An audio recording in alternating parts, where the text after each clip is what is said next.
the victorious Ben Dearden here at BAMMA Fight Night. Ben, I think I overheard James is quite a good friend of yours. How was the motivation coming into this fight? It was really hard. It was really hard to fight. It was a lot harder than I thought it was. I thought it was just going to be another, it's just another competition sort of thing. But it was really affecting me. That's why I was having to jump around a little bit before it was coming out. I really need to think different thoughts. I usually just very mellow and clear-minded. I think it took me the first round to get going because I was really struggling with it, to be honest. So when this fight was first proposed between the two of you, what were your initial thoughts?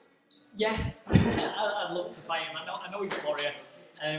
We were meant to fight like my second fight, and it didn't happen due to injuries, circumstances. I think he was moving gyms and things like that as well. I've kept in contact with him since then. I think he's had like 9 fights since then. And we've always talked beforehand, and he's talked while mine, and we've helped each other out. This is the only time we were emptied out for a fight, even though we were talking every day. We were texting each other and things like that. It was just a surreal moment.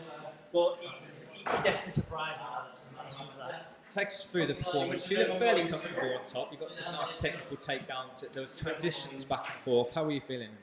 I think what was happening was I was lapsing a little bit on top because I wasn't planning on being there. We actually had an agreement that we would stand and bang. It just came about that we were there. I wasn't looking for takedowns. Like, we was against the fence. He was really good at doing the over and under hooks, and I couldn't really get any shots off. He was good at pushing my weight around a lot. So I actually heard Sean say whizzer at the trip, and that's why I took him out in the second round. The first round I got underneath his legs, and that's something Dave Fortin's been working with me a lot. And, I wasn't planning on being there. He did turn me twice, but I felt comfortable on my back. But he was really good at defending the chokes. I did think I thought I had both of them chokes, that's why I committed to them. I heard my corner saying squeeze. But like I say, it took me the first round just to get going, and I struggled with his range. He was really good at throwing. I think he threw a couple of hooks on that landed. They weren't very powerful, but they were definitely connecting and putting me off where I wanted to be, where I thought I was going to be safe, and I wasn't safe. Just before you secured the whizzer in the second round, you came out and you started throwing them strikes. You started to stand and bang a bit, like you mentioned. Do you think things could have been getting a bit wild there?